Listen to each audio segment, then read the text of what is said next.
Da-da-da-da. I think that we're live. I hope that we're live. It looks like we might be live.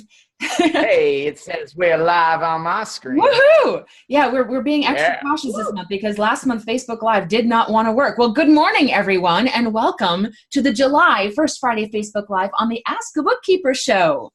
Our mission on Ask a Bookkeeper is to take the big, intimidating ideas that often scare small business owners away from following their dreams, and here we simplify them to turn them into just another fun part of the adventure of running a small business. So you can think of us like Sesame Street for small business owners.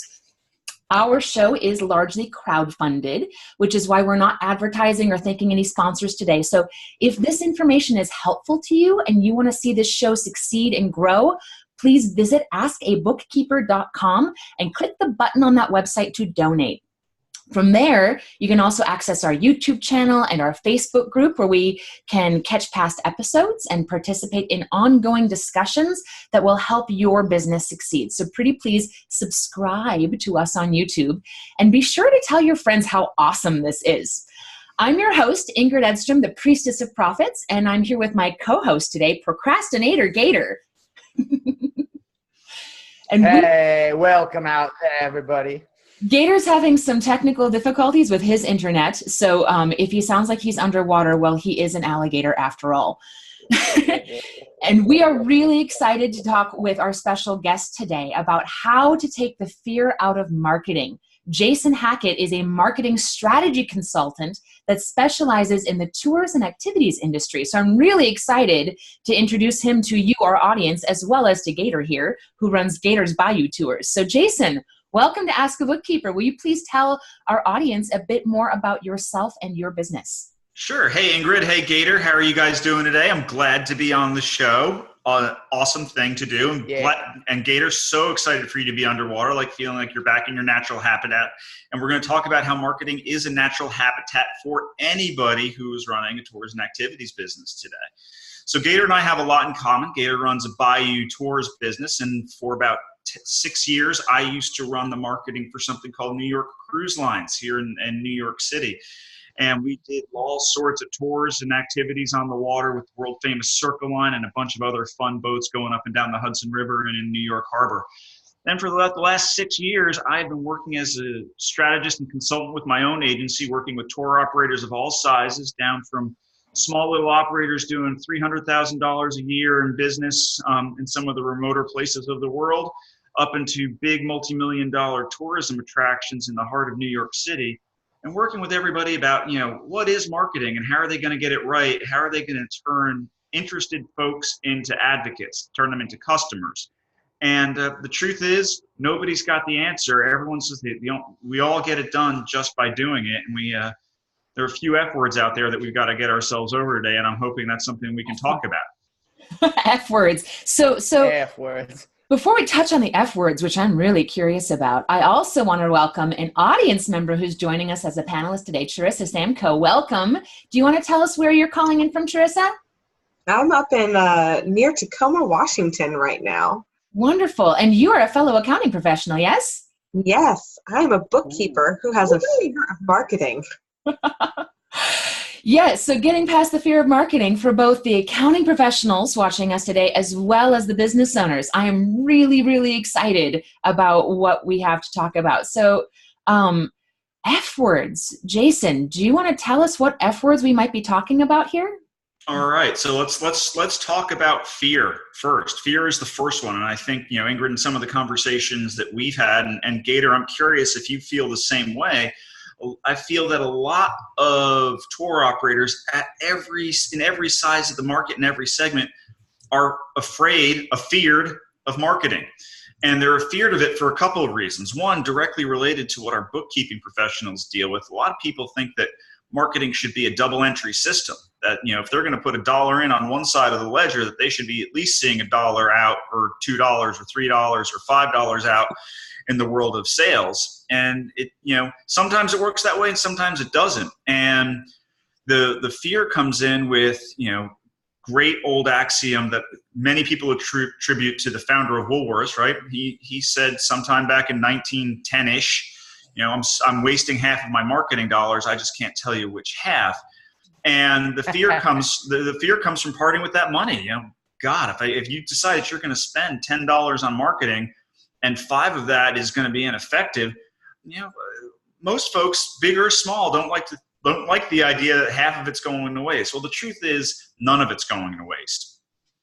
It may not all be directly attributable to the folks coming into the door, but you're either learning on that or people are getting an extra view of that. There's a stat that likes to float around the marketing world, and the number varies a little bit, but somewhere between, you need to touch a customer with a marketing message somewhere between 7 and 10 times before she's going to take action. So think about that for a minute. Yeah, exactly. Right. So, and we won't get into sort of how it is we touch a customer, because we shouldn't do that. We should keep our hands inside the boat. But that said, you've got to put 7 messages in front of her. And then and when you look at the tours and activities business specifically, and you look at some of the graphs and the research that we've all seen, that some consumers will visit 30, 35, 40 websites before she actually decides to book. She's going to research and cross-tabulate. First she's got to pick her destination. Then she's got to figure out where she's going to stay in that destination. How is she going to get there? And then once she gets there, then she's got to figure out what she's going to do. And what's interesting to me about that is she's frequently working with a romantic partner, to figure out sort of the big tent poles, right? What's the airfare going to be? What's the mode of transportation going to be? What's the lodging going to be? But then the what are we going to do when we get there bit becomes a representative democracy, and everybody's got to weigh in on that. So you get from a beneficial monarchy to a crazy fakakta, all chaotic representative democracy, and then everybody's looking at sites and Instagram, and my friend saw that they make cakes 40 feet tall over at that restaurant and all of a sudden you run out of breath. And I'm bringing all this up because listen to it. It sounds fearful. But one of the things that I think all of your viewers are excellent at is they've all developed a tour that speaks to a specific audience, and they know who that person is. Mm-hmm. They know who it is that they're trying to reach, and they've developed an experience that really speaks to those individuals. And the great news is about where are we at now? 7 billion people on the planet Whoa. Yeah, exactly. But by the way, I think it's only about 6 billion gators. Just saying, we're taking over. Oh, I think we gotta make up that difference a little bit. Gotta take a bite out of that number. Yeah. The thing is with you're not alone. As a consumer, as a traveling human, you're not alone. And as a marketer, you're not alone. So chances are, if you've made a spectacular experience, whether it's a Bayou boat tour or a food walking tour of Tacoma or whatever it's going to be, there are a lot of other people who are interested in it. And so the first thing you can do as a marketer is put that fear aside and hold on to the notion that you are not alone, and begin to find those other people who look alike, to use some of the Facebook jargon, who look a lot like your customers, and you're going to find them. But that's not going to happen without the other F word, which is what people are afeared of, which is failing. You need to price failing into what you're doing. And that's not to say that you should celebrate failure or pursue failure, but you need to accept failure as a necessary part of learning and as a necessary part of marketing. Would that be like when Woolworth was talking about 50% not being useful? Well, that 50% would be a failure. But if you just accept it, it becomes part of the marketing, right? I think that's part of it, Gator. I think that, back when Woolworth said that, he didn't have as many avenues to understand who was seeing what message he was putting out there at the time. And that's not to say, I think a lot of us in this business are used to using, anyone really in a consumer services business is used to using this sort of how'd you hear about us technique when you're selling a ticket or you're selling your service.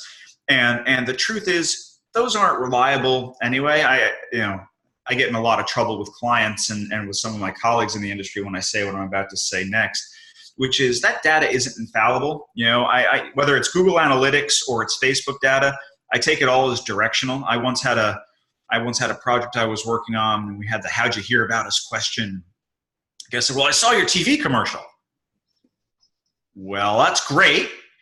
We didn't run a TV commercial for that at all, anywhere, nowhere around. So maybe she saw a news item. Maybe she just thought we were someone else. Who knows? Maybe But somebody took out an ad for you. wouldn't that be great? Thanks, somebody. Hey, somebody, thanks so much. Yeah. And Gator, if that was you, I'll send you the check. I appreciate that. We can talk about that offline. But the truth is, working in the shadows. That's it, shadow marketing.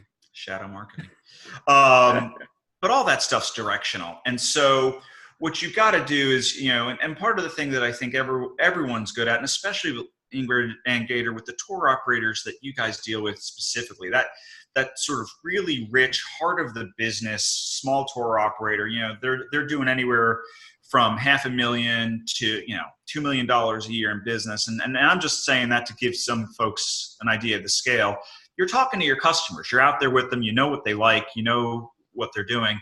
And it's a really good opportunity. Everybody should be, every marketing professional should be out there walking amongst their customers, talking to them, understanding not only how they hear about you, what piece of media earned or paid was effective for you, but what's working for the experience. You know, I used to have a boss a long time ago, but he had a great phrase for evaluating the quality of a project that we were working on, which is, when you leave, what are you going to go call? What are you going to pick up the phone?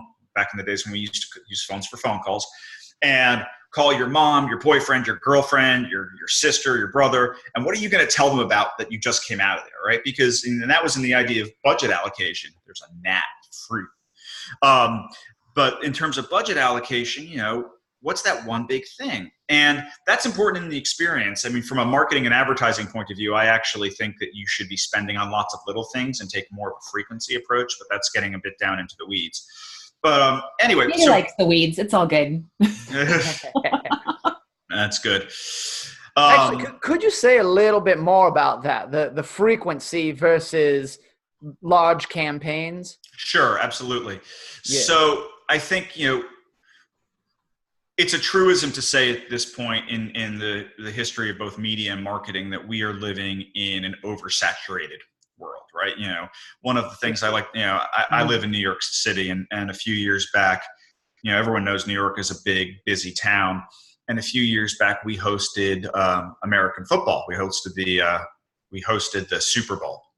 And for most other parts of the United States, Super Bowl takes over the town. Super Bowl is enormous and takes over the whole town. And if you didn't know the Super Bowl was going on in New York during that period, you wouldn't have seen it. And that's because in addition to being this big, confusing, noisy, chaotic town, New York is also the largest media market in the world. And we are all, and it's true of everywhere, but New York's a great sort of concentration of it. We're all getting exposed to so many marketing messages and so many media messages today. I think about your viewers who are watching this either live or who'll be watching it later. And you know for a fact that, you know, they're clicking on this is going to expose them to lots of ads for accounting type services, accounting software, probably tours and activities related stuff. And they're going to be chased around the internet by remarketing, in addition to everything else that they're getting tagged for, whether it's newspaper subscriptions or, you know, all of that stuff. And so there's an instinct, and especially for entrepreneurs who tend to think that the thing that they've made is huge and important. And it is, and not to take away from it, but like, I'm going to make a great big ad. I'm going to take out something giant so that people will see it and they'll know that my business is amazing. And that can take a lot of different forms, right? It could take over the form of a digital domination of a specific website that's relevant to what you do, or it might, you know, be a big, highly produced video that you do. And that stuff's important. But at the end of the day, go back to the consumer is got to be touched 7 or 8 times before she makes a decision, and that she's getting chased by stuff. I know that the most effective advertising that I've ever been exposed to, whether it's in the tours and activities business or in a regular consumer good, is that one that I'm getting exposed to frequently. So the idea, Gator, is rather than taking your entire budget and really making a gamble on a big piece that you're not going to have anything left on. You want to take that budget, and you don't want to dilute it down to nothing, right? There's the opposite end of that spectrum is if you've got $100 budget, you spend $1 on 100 things, and that's not really effective, but you also don't want to spend $100 on one thing. There's a sweet spot in the middle there where you're spending maybe $4 on 25 things. And you're going to understand, each business is different. Each market's different. So I don't like to say that there's a single formula that goes, oh, you should, have 25 different media outlets and only spend, math people help me out with the percentage of the budget, but, on each one of those. But I do think that what spending your money incrementally on multiple small things does is a couple of things. One, it gives you the opportunity to do those multiple touches on customers are who are likely targets, right? So if you've really dialed in and you know that your customer is a professional woman, 25 to 34, living in an urban center who has an affinity for rock climbing and a specific TV show, you can dial her in on specific digital platforms and spend against her. And you want to spend against her appropriately and make sure that she's seeing an ad from you 7 or 8 times over the defined selling period. But then the other side is that leaves you money to do tests. You go, okay, well, there's my 25 to 34-year-old woman in an urban center. I wonder if men would like that. I wonder if that same woman in a suburban context would like it. I wonder if older women who have the same interests would like whatever that hypothesis is.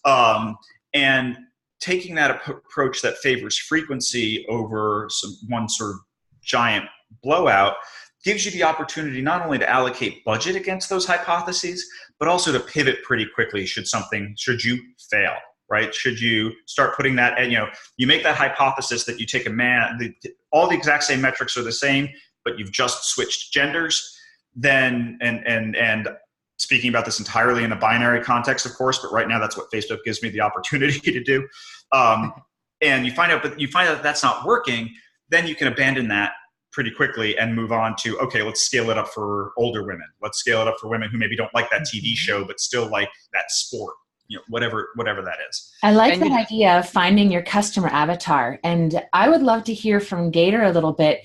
Procrastinator Gator, what are some areas of marketing that you tend to put off? Because I think that a lot of these ideas don't just apply to tourist and activities companies. I mean, we've got so many different industries in our audience here on Ask a Bookkeeper. And I think that marketing, a lot of the ideas that you're talking about, Jason, really apply across the board.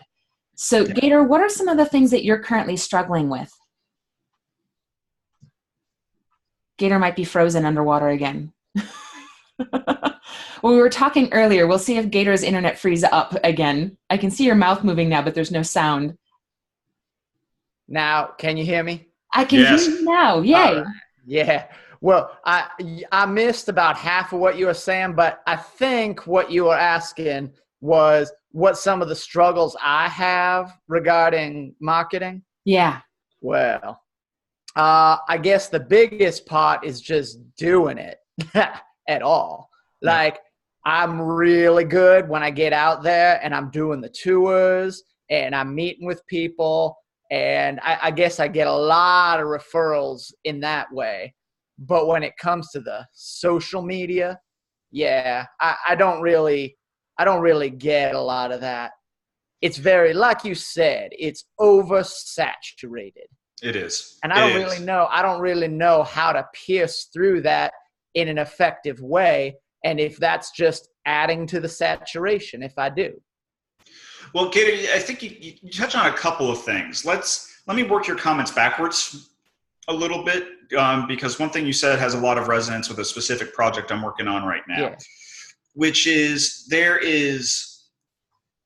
going to make some broad generalizations here, but there are a lot of operators who are specifically operators who are like you, who have developed really excellent at what they do, but they're not marketers. And we know that, but one of the things that happens as a result of not being a marketer is there's almost a little bit of embarrassment on the idea that you're going to keep putting pictures out of what you do. And, sort of like, people get what I do. I got to keep putting, I put out a picture 3 days ago. Why should I put out another picture today? Or this is too much, contributing to the oversaturation, right? You're a thoughtful, caring gator, and you don't necessarily want to be contributing to the media noise. Well, right.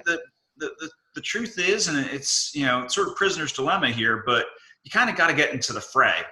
As much as you don't want to be an over communicator gator, the fact is that Crocodile Tours is out there, and they're putting the chomp on you every day, because Crocodile Tours has decided they're going to get out there with a daily post. They're going to get out there with a daily interview of a guest.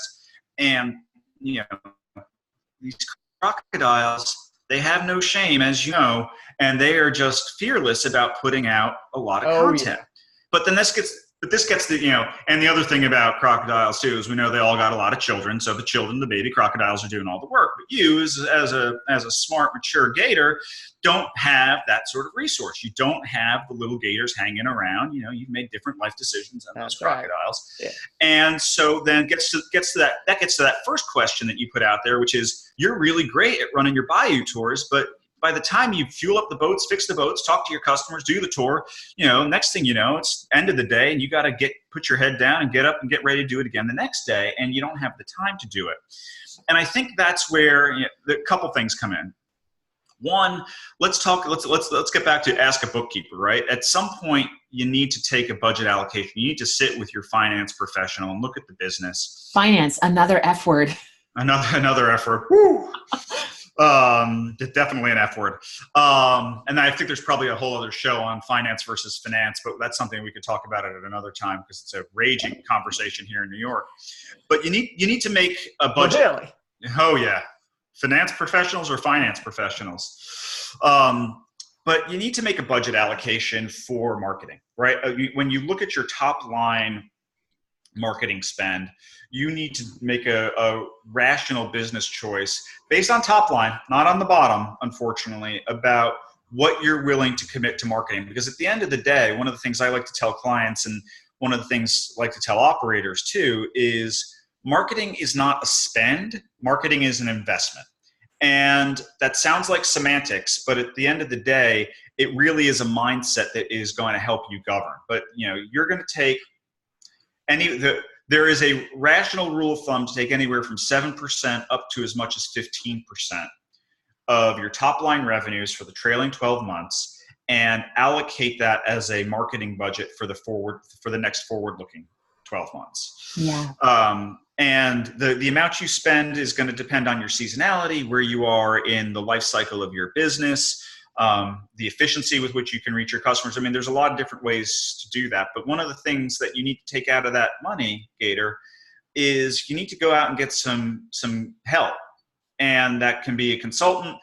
And there are a lot of different ways to do it. Yeah. You can hire somebody like me, but you can also, a lot of the media partners and a lot of folks who you work with in your local market, they're more than willing to help you in a genuine, come to the table in a good-hearted way. Figure out what it is, how to get that stuff done, whether that's, creating some initial creative for you, whether that's helping you figure out a media plan. Now, the other part is fear of stuff, right? I say create a media plan, and I can almost guarantee you that a lot of your viewers and a lot of folks who are seeing this, their eyes are going to glaze over. What is a media plan? What does that mean? How do I even begin to get involved with that? And the media plan is no different than a recipe. It's no different than setting the table for dinner. All right. And you decide, well, based on what I've heard from my customers today, and it's always, start close in. Gator, if you know that most of your customers are Manatee, there is absolutely no reason for you to go out searching for water buffalo, because they're not going to come down. Right. So if you know that most of your customers are Manatee, you're not, for a fact, you probably haven't gotten every Manatee in the Everglades to come visit you. So the first stop is, how do you find the rest of the Manatee? Right. And because they're Manatee, because you've talked to the Manatee who've been on the boat, then you're going to know what they watch for TV. You're going to know what they read for their news. You're going to know that their YouTube habits and their social media habits. So that first spending that you're going to take is going to be, okay, well, if I've been reaching, let's make it up, I've been reaching 25% of the Manatee population in the Florida Everglades, without doing any marketing. Suppose I took out some Facebook advertising and I did some Google advertising and I spent just against Manatee. Now I know that I'm going to reach some of the Manatee who've already been on the boat, but I also know that I'm going to meet new Manatee. And some of those who've already been on the boat might share, which is great. If they had a good experience, seeing that as the reminder, it's another touch point and they'll pass it along. Right. But we have just a few minutes before the hour, and I want to make sure that we get to check in with some of our audience members. In case Teresa has any questions, we also have Janice Johnson watching in the background. Alicia Pollock was here with us, and Brent Blackburn commented, "Hi everyone," from within our Facebook Live. And it looks like Eric Minlin is joining us on the back end of Facebook as well. Eric Minlin is a friend of both Jason and mine. So we're excited to have you here with us watching in the back end. Oh, and Matthew Fulton's watching on Facebook as well. Welcome everyone. So we've got quite a few people. So before we hop off today, I want to see if any of our audience members have any questions for you, Jason, particularly Teresa, who is a fellow accounting professional who has a fear of marketing. Teresa, any ideas from you?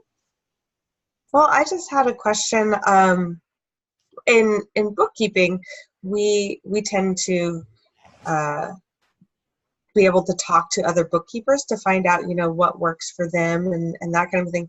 Does that kind of go for marketing also, where you can talk to other people in the same industry, or do they tend to be open about, what their marketing works on, or is it really a closed mouth, closed door thing? I think you get what you give, to be honest about it. And look, when you're in the same market, and I think that for purposes of this conversation, market it really means geography. So when Gator's out there competing for customers in the Bayou, other customers to the Bayou, whether they're going to a food tour or a fan boat tour or anything, the folks in Gator's geography are going to be difficult for Gator to talk with, because in addition to share of wallet, we're just dealing with share of time, right? So much of what tour operators are dealing with is they've got their guests in the market for a fixed period of time, and all the money in the world isn't going to change that.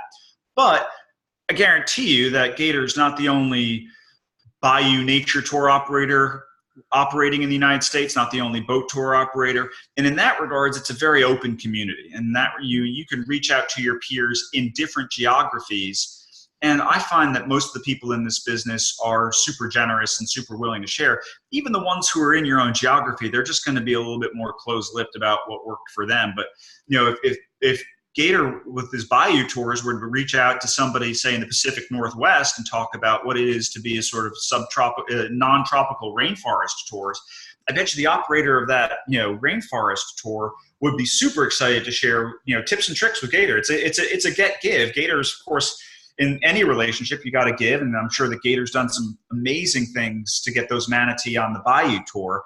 So, when the Pacific Northwest tour operator's thinking about like all the Sasquatch that he got on the tour, like they can talk back and forth Sasquatch to Manatee and create some real synergies there. But joking about the mysterious Manatee and the very real Sasquatch aside, I think working in different geographies can be super helpful. So unlike an accounting professional where you might be able to go to somebody in Tacoma and say, hey, I'm dealing with this issue, it's a tax issue, it's a whatever it is, and you'll get some responses. Gator may not be able to turn to the Gator on his right in the Bayou and say that, but he can certainly turn to the Gator up in the Pacific Northwest and ask. Or turn to the crocodiles, who are actually in Australia and Asia. Right.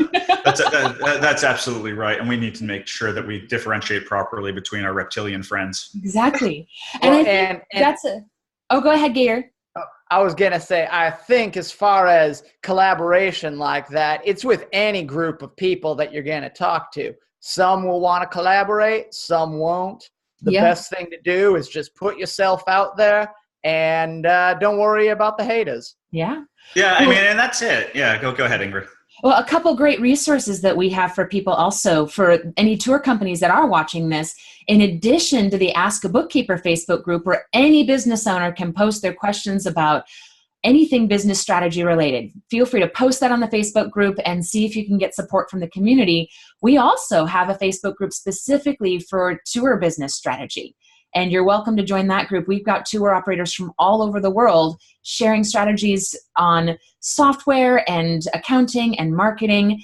Now, Charissa, back to your question, one really cool strategy that we have in the accounting world is that as accounting professionals, part of our role is to help our clients with their budgeting for their marketing. So what Jason was talking about figuring out what that marketing budget needs to be and helping to figure out what is the return on investment for each of those different marketing strategies, we can collaborate with our clients' marketing consultants for better results for our clients. And the really cool thing about that is I have picked up so many amazing marketing strategies from my clients' marketing consultants. As we help my clients, I'm learning how to do marketing, which is really, really fantastic. And that's actually one of the places how I met Jason. I first met Jason at the Arrival conference, and then we connected again through a mutual client, and seeing how effectively he's helping my client and being able to put our heads together to be able to learn how to help that client more effectively. And then I'm like, hey, I'm learning all these little tidbits on how I can improve my systems as well. So that's been really helpful for me. Cool. We also have a question. So we are a few minutes over, but I want to make sure we've got one question also from Janice Johnson in our audience. She says, do you have any suggestions, Jason, for how to envision your ideal client? How specific should we get when creating a client avatar? That's a really fun question. And really, it's one of the places where as a marketer, as a business owner, you get to dream a little bit too.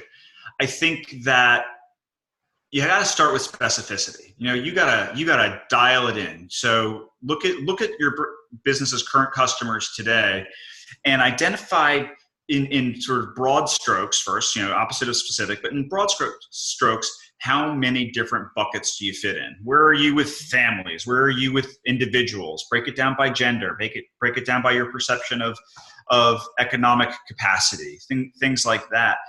But, one of the keys to marketing and storytelling, and marketing is storytelling in a lot of ways, but successful storytelling is about being able to put your listener into the story. Mm-hmm. So when you get more specific, you're able to envision, you as the receiver, so someone who's hearing that marketing story, is able to more easily put yourself into the story. So just using myself as an example, if I start hearing about professional man from a major US city with a family and a dog, and he likes physical fitness and he likes being outside, all of a sudden those are cues that are going to say to me, that's for me. That really matters. And so to go back to something, I spend a lot of time working in the theater as well. And one of the things that we talk about a lot there is representation matters. And we talk about that in terms of cultural and ethnic backgrounds and racial backgrounds. If you can see yourself in the story, you're more likely to be in the story. Now, it stands up in sharp contrast to budgeting. And budgeting is what's going to tell you about the level of detail that you put out there. So if you know that if you want to start dialing in really specifically and you're going to talk to Thai nationals who like cricket and have a certain family size and then you've got this next piece, which is you're only talking to people from Ghana who are single, and then you've got another audience, all of a sudden you can hear how that can very quickly begin to spin out of control. So that's where, once you dial down in the details, which is probably the work that you're going to keep to yourself, like in the world of math homework, that's the work you need to show to somebody at some point to prove that you did the work, but you're going to wind up lopping off pieces of that. You're going to trim some of that out till you get to a place where you can say, okay, I can reasonably afford to talk to 3 archetypes, 5 archetypes, 7 archetypes, whatever that amount of money that your budget. And by budget here, I'm not even talking about just dollars. I'm talking about human capacity to actually implement, create unique, creative, and deploy it appropriately. Again, a function of budget, but still not explicitly budget. And you're going to dial back those details to the point where they're manageable. But as you begin to see the results of that effort come back in, the quality of those details that you're seeing from those folks coming back in may continue to shape what you're doing, right? The sort of the details become, a tree is nothing more than a really sort of overwrought root at the end of the day, right? That it was a detail that became something big. And so you're going to begin to see those things and begin to adjust your details to further guide the efforts that you're making. I hope that helps. I think it does help. So we are running a bit over, and I want to make sure that we get wrapped up. So Jason, if there was one, if we have someone like Gator who tends to put off their marketing and just doesn't want to deal with it, if there were one simple thing that somebody could start with, what would that one really brief, easy thing be? Okay, so it's two things. It's not one. I'm a marketer. I'm gonna steal more budget. But it's about getting your customers involved in your marketing. And there's one of two ways to do that. Either if you don't have a good review program in place and you're not getting your customers to put reviews out on Google Reviews, TripAdvisor, and Facebook, in my opinion, in that order, Yelp is a sort of distant fourth, you need to be doing that now. That's the action you should take. If you're doing that and you're saying, come on, Jason, that's kind of 101, we're all soliciting reviews from our guests, then the next thing I would challenge you to do is use Instagram and use Instagram stories and talk to your guests when they're done with the tour. Get a great interview with them on video and put it up on your Instagram story and start saving those out to your highlights. Because going back to what I just said, easy to put yourself in the story. When someone gets off of one of Gator's boats, you know that he's got his iPhone right there and he can just tap it, get a quick interview with different types of people. Because he's on the boat, he can get person A, he can get person B, he can get the Manatee, and then get those videos up there and post them up. And then people and everyone's using Instagram to search these days, when people find you on Instagram, they're going to see themselves on your boat. They're going to see they're going to see your story in their story and their story in your story, and they're going to be more inclined to step on the boat and go for a tour with you at the bayou.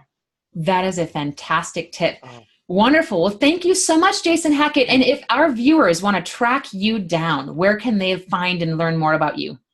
They can find out more about me at my super long website, briarkatema.com, or you know what? I'll be hanging around the Facebook groups, and you can ping me and connect with me there as well.